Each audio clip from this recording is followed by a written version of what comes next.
And new at noon, let's talk some baseball. It is official. Bruce Sherman and Derek Jeter now own the Miami Marlins. That's right. The group closed on its purchase just yesterday, and now the new owners are speaking publicly for the very first time about the deal. And CBS 4's Jim Berry is live at Marlins Park with all the details. Hey, Jim, what do these guys have to say?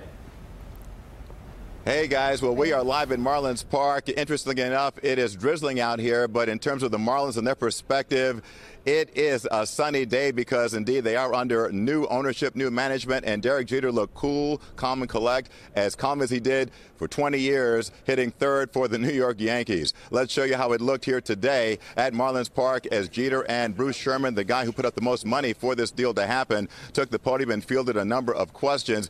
Jeter and Sherman talked about how thrilled they are to finally be in this position, saying it's been a very long process. Jeter says for him it fulfills a dream that he had going back to his playing days. Says he didn't want to sit on the couch and just play golf. He wanted to be an active baseball owner. That's what he promises to do. He talked about and wrote about his joy in reaching this position in an article in the Players Tribune, an online publication that he founded. And I asked him what bringing a winning culture to the Marlins will look like.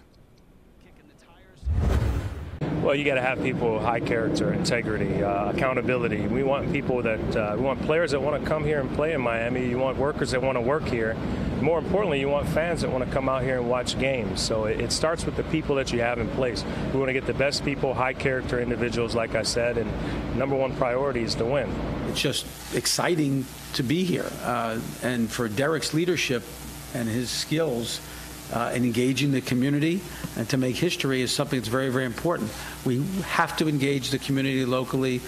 We've been given this wonderful ballpark, and I sat there at the end of the game and I just looked out when the roof was open and it felt it was my little field of dreams.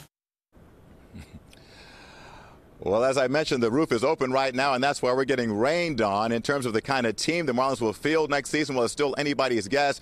Jeter dodged questions about whether or not the team is going to once again have a big salary purge, get rid of those high-priced veterans like Giancarlo Stanton and Marcell Ozuna, who have kind of grown on the fan base here. Jeter says he's committed to building a strong organization, so it sounds like his plan once again is to start from the ground up, and we'll see how the fans take to that if, in fact, that's what he does. And as for that home run sculpture out there in center field, well, Jeter said he heard and read that he hated it, said that he never said it, but he didn't say if he's going to keep it.